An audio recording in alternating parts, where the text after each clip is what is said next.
இப்போதே 9 மாதத்துக்கு முன்னாடி ஏன் போறாங்க அப்படின்ற விஷயத்தை நாம பேசிட்டு இருக்கிறோம். அதுக்கு திரு விடுதலை ராஜேந்திரன் அவர்களும் முனவர் பாஷா அவர்களும் மாறுபட்ட பல கோணங்களை தெரிவிச்சிருக்கிறாங்க. உங்க கோணம் என்ன?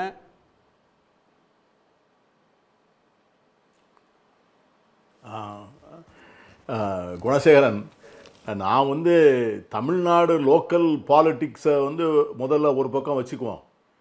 ஆனால் 2014க்கு பிறகு இந்திய தேர்தல் முறையே ரொம்ப மாறி இருக்கிறதுங்கிறத நம்ம ஒன்றும் உணர்ந்து கொள்ள வேண்டும். அதாவது இன்னைக்கு பாஜகவினுடைய அரசியல் பிரவேசம், மோடியினுடைய அரசியல் பிரவேசம், அமித்ஷா மோடி தேர்தலை கையாளுகிற விதம், இன்னைக்கு இந்தியாவில் இருக்கிற அனைத்து கட்சிகளுக்கும் பல்வேறு நிர்பந்தங்களை உருவாக்கி இருக்கிறது. இந்த நிர்பந்தங்கள் சில நேரத்தில் ஜனநாயகத்திற்கு ரொம்ப ஆபத்தாக இருக்குமோ அப்படின்னு அஞ்சக்கூடிய அளவுக்கு ஒரு பெரும் பணத்தை கொண்டு இன்னைக்கு அகில இந்திய அளவில் அவர்கள் கொண்டு விதைக்கிறார்கள். அவங்க தான் இந்த மைக்ரோ மேனேஜ்மெண்ட்டுன்னு ஒரு கான்செப்டை உண்டாக்கி 6 மாதத்திற்கு முன்னாலே பெய்டு எம்ப்ளாயீஸ், அதாவது பெரிய கார்ப்பரேட் ஸ்டைலில் அவங்க அவுட் சோர்சிங் பண்ணி இந்த எலெக்ஷனே ஒரு மார்க்கெட்டிங் டெக்னிக் மாதிரி அதை எலெக்ஷனை பண்ணிட்டாங்க. இப்போ எலெக்ஷனே ஒவ்வொரு கட்சியும் தங்களை மார்க்கெட் பண்ண வேண்டியது இருக்குது. அந்த நிர்பந்தம் வந்தாச்சு. இப்போ நான் நீங்கள் 1969லேருந்து நான் எலெக்ஷனை பார்த்துக்கிட்டு இருக்கேன். நீங்கள் முன்னாலெல்லாம் பார்த்தீங்கன்னா எலெக்ஷன் 3 மாதம் நடக்கும். கேம்பெயினே 3 மாதம் நடக்கும். அந்த 3 மாத கேம்பெயினில் கேடர்ஸ் அவ்வளவு இன்வால்வ் ஆவாங்க. இப்போ நீங்கள் வாக்காளர் பட்டியல் எழுதுறதுன்னு வச்சிங்களேன், எங்கள் பார்ட்டினா எங்கள் காங்கிரஸ் ஃபேமிலியில் உள்ள ஒவ்வொரு வீட்டிலையும் அந்த வாக்குச்சீட்டுகளை எழுதுகிற வேலையை 1 மாதம் அங்கே இருக்கிற பெண் பிள்ளைங்க, அங்கே இருக்கிற படித்த இளைஞர்கள் உட்கார்ந்து எழுதுவாங்க. அதற்கு பிறகு வீடு வீடாக போய், இப்போ நான் ஃபஸ்ட்டு எலெக்ஷனில் ஒவ்வொரு வீட்டுக்கும் நான் ஏறி இறங்கியிருக்கிறேன். ஆனால் இன்னைக்கு எலெக்ஷன் மொத்தம் கேம்பெயினே 11 நாள் தான் கேம்பெயின். அந்த 11 நாள் கேம்பெயினில் கூட எப்படின்னு கேட்டிங்கன்னா, நாங்கள் முதல்ல நாங்கள் ஆரம்பிக்கும் போது தேர்தல் பிரச்சாரம் முடியதற்கு இரவு 3 மணி ஆகும். நான் ஒரு நாள்லாம் தலைவர் மூப்பனாரோடு போயிட்டு அதிகாலை 4 மணிக்கு தான் நாங்கள் நைட்டில் சாப்பிட்ட காலங்கள்லாம் உண்டு. ஆனால் இன்றைக்கெல்லாம் அப்படிலாம் இல்லை. 10 மணிக்கு எலெக்ஷனை முடிச்சிடணும், ரெஸ்ட்ரிக்ஷன்ஸு. ஆக இப்போ என்ன ஆச்சுன்னு கேட்டிங்கன்னா, கேம்பெயினே கிடையாது, லீடர்ஸ் மட்டும்தான் போகிறாங்க.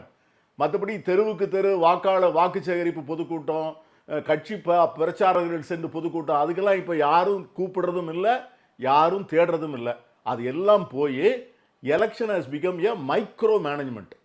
இப்போ அதான் இப்போ என்ன ஆச்சுன்னு கேட்டிங்கன்னா, இந்த போட்டியில் தான் காங்கிரஸ் தோற்று போச்சு. இந்த போட்டியில் காங்கிரஸால் நிற்க முடியல. ஆனால் தமிழ்நாட்டில் என்ன ஆச்சுன்னு கேட்டிங்கன்னா, இந்த போட்டிக்கு திமுக தயாராகிடுச்சு. இந்த பாஜக என்ன ஆயுதத்தை எடுத்திருக்குதோ அதே ஆயுதத்தை இன்னைக்கு திராவிட முன்னேற்ற கழகம் அதோட வலுவாக வைத்திருக்கிறது. இப்போ நான் 2-3 நாளாக நண்பர்கள்ட்டெல்லாம் பேசிகிட்டு இருக்கிறேன்.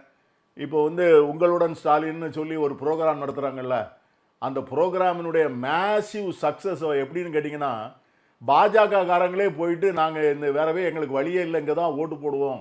ஏன்னா இது தப்புன்னு சொல்ல முடியாது, ஆனால் indirectly it is a way to reach the people. இதை மகாராஷ்டிராவில் ஏக்நாத் ஷிண்டே பண்ணிட்டார். எப்படின்னு கேட்டிங்கன்னா, பார்லமெண்ட் எலெக்ஷனில் தோற்ற உடனே எல்லா மகளிருக்கும் 2500 ரூபான்னு சொல்லி அனௌன்ஸ் பண்ணிவிட்டு எலெக்ஷன் வரைக்கும் தான் போட்டாங்க. இப்போ அது போடலை. ஆனால் அது தட் சேஞ்ச் தி கேம். ஆகவே இன்னைக்கு எலெக்ஷன்ங்கிறது minute to minute perception battle ஜெயிக்க வேண்டியது இருக்கு. ஆகவே இன்னைக்கு முதல்ல பாஜகவை எதிர்த்து அதை கூட்டணி எதிர்க்கும் போது நம்ம மக்களை சந்தித்து வாக்கு கேட்பது மட்டுமே வெற்றியை பெற்று விடும் நினைச்சீங்கன்னா நம்ம நிச்சயமா ஏமாந்து போவோம். ஏன்னா நம்ம எதிரி தேர்தலுடைய முறை மாறிடுச்சு, அந்த தேர்தலுடைய முறை மாறிடுச்சு, தேர்தல் நடத்தப்படும் விதம் மாறிடுச்சு, ஆமா, தேர்தல் பரப்புரை அப்படின்றதும் மாறிடுச்சு, மாறி போச்சு, கேம்பெயின் மாறி போச்சு, கேம்பெயின் மாறிடுச்சு அப்படின்னு சொல்றீங்க. ஆனா இந்த காலகட்டத்தில் இப்போதே எதிர்க்கட்சி தலைவர் எடப்பாடி பழனிசாமி அவர்கள் வாக்கு கேட்கிறார். போய் மேட்டுப்பாளையத்தில் நின்று பேசும்போது அதிமுகவுக்கு வாக்களிங்க, அதிமுக நிற்காம யாராவது எங்க தோழமை கட்சிக்காரங்கன்னா அவர்களுக்கு அந்த சின்னத்தில் வாக்களிங்கள்னு சொல்லி முடிவாகாத கூட்டணிக்கு, பெயர் சொல்லாத வேட்பாளருக்கு இப்போதே ஓட்டு கேட்கிறாரு. மற்ற தலைவர்களும் கிளம்பி வீடு வீடா போறாங்க.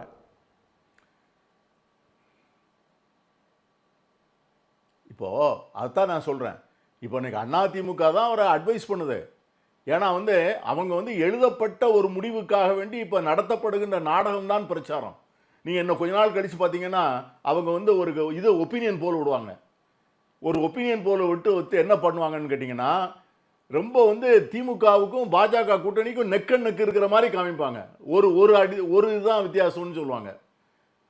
1% 0.5% வித்தியாசம்னு சொல்லுவாங்க. இது ஏன் கேட்டிங்கன்னா த மேனிபுலேஷன் ஆஃப் தி எலெக்ஷன். அதுதான் அவர் சொல்றாரு ராகுல் காந்தி, தேர்தலை திருடுகிறார்கள்னு சொல்றாரு. They are stealing elections. இப்போ இன்னைக்கு வந்து பீகார்ல வந்து பார்லிமெண்ட் எலெக்ஷன்ல ஓட்டு போட்டிருக்காங்க. அதில் 60 லட்சம் பேருக்கு ஓட்டு இல்லைன்னா எப்படி? அப்போ நான் என்ன கேட்குறேன், அப்போ இந்த 60 லட்சம் பேர் ஓட்டு போட்டு தானே பீகாரில் அவ்வளோ எம்பி ஜெயிச்சு தானே கவர்மெண்ட் ஃபார்ம் பண்ணிருக்கிறீங்க நிதிஷ்குமார் ஆதரவில். அந்த எலெக்ஷனை கேன்சல் பண்ணுவீங்களா? இப்போ இந்த 60 லட்சம் ஓட்டை நீங்கள் வந்து ஒரு தொகுதிக்கு வச்சுக்கோங்க. ஒரு தொகுதிக்கு வந்து 30,000 ஓட்டு 35,000 ஓட்டு வருது. ஒரு பார்லிமெண்டரி கான்ஸ்டியூன்சிக்கு 1.5 லட்சம் ஓட்டு 1.25 லட்சம் ஓட்டு வருது. இந்த ஓட்டு வந்து போகஸ் ஓட்டுன்னு இன்னைக்கு வந்து எலெக்ஷன் கமிஷன் டிக்ளேர் பண்ணி 60 லட்சம் ஓட்டை இல்லைன்னு சொல்லிடுச்சு. அப்போ அந்த பார்லிமெண்ட் எலெக்ஷன்ல அது மூலமா வந்து மோடி வந்து ராஜினாமா பண்ணுவாரா? அப்போ எலெக்ஷனை வந்து திருடுவதற்கு ஒரு பெரிய சயின்டிபிக் அப்ரோச் நடக்குது. அந்த சயின்டிபிக் அப்ரோச்சை எதிர்கொள்வதற்கு இன்னைக்கு வந்து ஒவ்வொரு கட்சியும் வந்து அதை எதிர்கொள்வதற்கு வந்து பல கட்சிகளுக்கு வாய்ப்பு வசதி இல்லை. Financially they are not sound. Finance இருந்தால் கூட கேடர் பேஸ் இல்லை. கேடர் பேஸ் இருந்தால் கூட மீடியா சப்போர்ட் இல்லை. இது எல்லாம் இருந்தால்தான் பாஜகவை எதிர்கொள்ள முடியும். இன்னைக்கு அதில் தான் வந்து அவங்க திமுகவை பார்த்து பயப்படுறாங்க. ஏன்னா இன்னைக்கு திமுக வந்து அந்த மூணையுமே கைப்பசம் படுத்தி அந்த தேர்தலை சந்திக்கக்கூடிய அளவுக்கு கூட்டணி கட்சிகளையும் தயார் பண்ணி வைத்திருக்கிறது. திமுகவும் இப்பவுமே வந்து அவங்க BLA 2 மீட்டிங்லாம் நடத்த ஆரம்பிச்சிட்டார் உதயநிதி ஸ்டாலின். BLA 2 மீட்டிங்கிறது வந்து வாக்குச்சாவடியா? அப்போ என்ன ஆகுதுன்னு கேட்டிங்கன்னா 15 வாக்காளர்கள் 20 வாக்காளர்களுக்கு ஒரு திமுக தொண்டரை கூட்டணி கட்சி தொண்டரை நியமிக்கக்கூடிய அந்த இன்ஃப்ராஸ்ட்ரக்சரை வந்து இன்னைக்கு வந்து திமுக வந்து டெவலப் பண்ணியாச்சு. இப்போ ஒன்று பெர்செப்ஷன் பேட்டில் வந்து அவங்க சும்மா இருக்க முடியாது. அதனால தான் அமித்ஷா என்ன சொல்றாரு, பழனிசாமியை போ, இப்போ இவ்வளோ கூட்டம் வந்து நீங்கள் எப்படி கூட்டுறீங்க, இந்த கூட்டத்துக்கு செலவே ஆகலைன்னு சொல்றீங்களா? நீங்கள் செலவாகாமல் அந்த செலவு ஆகுது. அப்போ என்னன்னு கேட்டிங்கன்னா எல்லாரும் தான் செலவு பண்ணி தான் கூட்டணும், அவங்கள மட்டும் நான் சொல்லலை. இந்த கட்டாயம் இந்த பெர்செப்ஷன் பேட்டில் வந்து ஆரம்பிச்சு விட்டது அமித்ஷா தான், கூட்டணி அனௌன்ஸ் பண்ணது. அதற்கு பிறகு உடனே அதை சுருடா வந்து நம்முடைய முதலமைச்சர் வந்து அதை உணர்ந்த உடனே இவர் மிஷினரியை வந்து, ஏன்னா என்னைக்குமே வந்து பார்த்தீங்கன்னா இந்த 24/7 வருஷத்தில் 365 நாளும் 5 வருஷமும் இனிமேல் எல்லாரும் எலெக்ஷன் ரெடியாக தான் இருக்கணும். All the years through out. அந்த எலெக்ஷன் ரெடியாக இல்லாத கட்சி வந்து இனிமேல் சர்வே ஆக முடியாது. ரெண்டாவது என்ன கம்பல்ஷன்னா, அதிகாரத்தை கைப்பற்றியே ஆக வேண்டும். அதிகாரம் இல்லைன்னா நம்ம அரசியல் கட்சியை நடத்த முடியாது. ஆக இந்த சூழ்நிலை வந்த உடனே எல்லாருக்கும் ஒரு கம்பல்ஷன், எல்லாருக்கும் ஒரு ப்ரெஷர். இதற்கு மேலே வந்து மீடியா, நீங்கள் என்ன செய்வீங்க?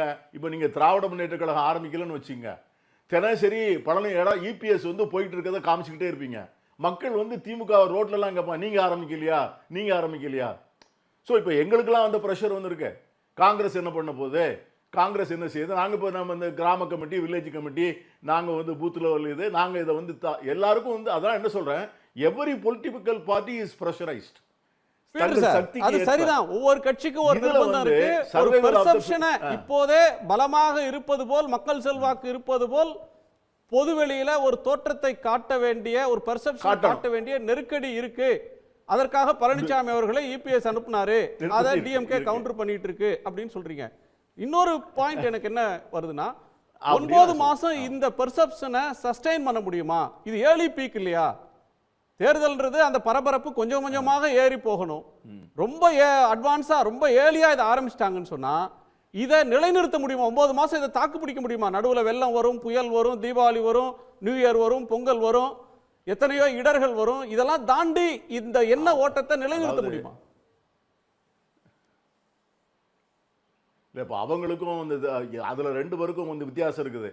இப்போ திமுக கூட்டணி வந்து இந்த கவர்மெண்ட் ஸ்கீம்ஸை வந்து முறையாக வந்து பண்ணி எல்லா இடத்துக்கும் ரீச் பண்ணிட்டாலே அதுவே வந்து கேம்பெயினுடைய 80% முடிஞ்சதுன்னு நான் நினைக்கிறேன். இன்றைக்கி அது எஸ்பெஷலி வந்து மக்களுடன் ஸ்டாலின்ங்கிற திட்டத்தை வந்து ஒவ்வொரு வில்லேஜ்லேயும் இந்த MLAக்கள் வந்து உட்கார்ந்து அதை தெளிவாக பண்ணிட்டாங்கன்னால நீங்கள் வந்து இந்த மகளிருக்கு வந்து விடுபட்ட மகளிருக்கு வந்து இந்த 1000 ரூபாயை அந்த கொடுக்கப்பட்ட திட்டத்தை வந்து முடித்து விட்டாலே திமுகவுடைய எலெக்ஷன் இஸ் ஓவர். ஆனால் அவங்களுக்கு என்ன கம்பல்ஷன் இருக்குன்னு கேட்டிங்கன்னா, இதை அடிக்கிறதுக்கு அவங்க இப்போ இதை நடத்தித்தான் ஆகணும். அதில் அவங்களுக்கு ஒன்றும் ப்ராப்ளம் இல்லை. ஏன்னா அவங்கள்ட்ட பெட்ரோல் நிறையா இருக்குது. அந்த வண்டி ஓடிக்கிட்டே இருக்கும். அந்த வண்டி இன்னும் வந்து 2 வருஷம் எலெக்ஷன் வச்சாலும் பிஜேபி வண்டி ஓடிக்கிட்டே இருக்கும். ஏன்னா அதுக்கு பெட்ரோல் போடுறதுக்கு நிறைய ஆட்கள் இருக்காங்க, எனஃப் பெட்ரோல் இருக்குது. அந்த வண்டி நிற்காது. அது கடைசி துளி பெட்ரோல் இருக்க வரைக்கும் ஓடிக்கிட்டே இருக்கும். ஆகவே இன்னைக்கு எலெக்ஷன் மேனேஜ்மெண்ட் வந்து மணி அவங்கள பொறுத்த வரைக்கும் அந்த ஸ்பெண்டிங் கெப்பாசிட்டி அவங்களுக்கு இருக்குது. இது எல்லாத்துக்கும் மேலே மீடியா அவங்கள வந்து தூக்கி நிறுத்துறதுக்கான மீடியா அங்கே இருக்குது. ஆகவே தான் இப்போ நாளைக்கு கூட பாருங்கள், இப்போ நீங்கள் வந்து பிரைம் மினிஸ்டர் வர்றாரு. பிரைம் மினிஸ்டர் வந்து கங்கை கொண்ட சோழபுரத்துக்கு போகிறாரு. பீகாருக்கு போனார். 8500 கோடி ரூபாய் ஸ்கீம்ஸை வந்து இனாகுரேட் பண்ணுறாரு. தமிழ்நாட்டுக்கு வர்றாரு, என்ன செய்கிறாரு? ஆனால் இதை மீடியாவில் ஏன் நீங்கள் வந்து ஊடகத்தில் வந்து நம்ம டிஸ்கஸ் பண்ண முடியலையே? தமிழ்நாட்டை வந்து அப்போ வந்து என்ன, இப்போ நீங்கள் வந்து நமக்கு வந்து எஜுகேஷனுக்கு நேற்று பார்த்தீங்கன்னா நம்ம ஒவ்வொரு ஸ்டேட்டுக்கும் 4000 கோடி 5000 கோடி கொடுத்துருக்காங்க. Tamil Nadu is best performing state in education. நமக்கு ஒரு பைசா கொடுக்கல. ஆனால் தைரியமாக பிரதமர் வருகிறார். ஆனால் யாரும் வந்து எங்கள் குழந்தைகளுக்கு கல்வி கொடுக்காத பிரதமரே நீங்கள் இதுக்கு என்ன பதில் சொல்கிறீங்க அப்படின்னு கேட்பதற்கான விவாதம் நடத்தவோ, அதை பற்றி வந்து அதை கேட்டால் அதை வந்து பத்திரிகையில் வெளியிடவோ தொலைக்காட்சியில் வெளியிடவோ ஊடகங்கள் இல்லை. அப்போது இந்த பேட்டரில் வந்து எப்படி பண்ணுறதுங்கிறது தான் இன்னைக்கு வந்து நம்முடைய முதலமைச்சருக்கு மிகப்பெரிய சவால். ஆகவே தான் என்னென்னா, கடைசி நேரத்தில் ஓட்ட விட்டுறக்கூடாதுங்கிறதுக்காக தான் அவர் இவ்வளோ உடல்நலம் குறைந்தால் கூட அவர் ஹாஸ்பிட்டலில் உட்கார்ந்து கூட இதை பண்ணுறாருன்னா, every minute is important for the next 8 months நினைக்கிறார். ஏன்னா அவர் போட்டி போடுறது வந்து சாதாரண ஆட்கள் இல்லை. ஏன்னா அதான் சொல்லலாம், when you go to dine with ஒரு double you have to have a long ஸ்பூன்னு சொல்கிறாங்க. ஆகவே யாரோடு சாப்பிட போகிறோங்கிறத பொறுத்து தான் கரண்டி எடுத்துகிட்டு போகணும். கரண்டி அவங்க கையில் நீளமான கரண்டி இருந்தால் நம்ம கையில் அதோட நீளமான கரண்டி தேவைப்படுது. ஆகவே அந்த பேட்டில் வந்து இன்றைக்கி தமிழ்நாடு எலெக்ஷன்.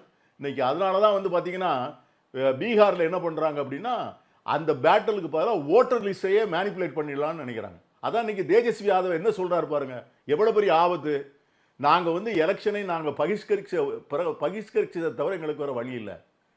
அது வந்து இந்த ஸ்டேட்மெண்ட் வந்து இந்தியா கூட்டணி வந்து தேர்தலை நாங்கள் வந்து புறக்கணிக்கதை தவிர எங்களுக்கு வழி இல்லை என்று சொன்னால் அது ஜனநாயகத்திற்கு வந்து மிகப்பெரிய ஆபத்து. ஜனநாயகம் ஸ்டார்டட் ராட்டிங்னு அர்த்தம்.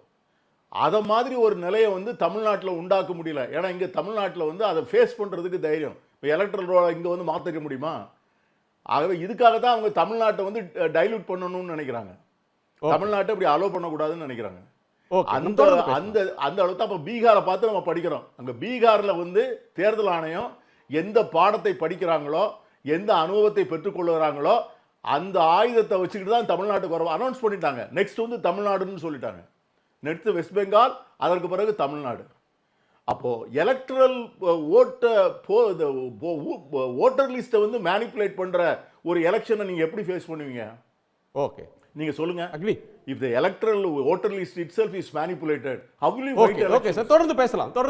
இது வந்து ஒரு பெரிய சேலஞ்ச். அதை பற்றி நிறைய வாதிக்கணும்னு நான் நினைக்கிறேன். உடனுக்குடன் செய்திகளை தெரிந்து கொள்ள சன் நியூஸ் பெல் ஐகானை கிளிக் பண்ணுங்க.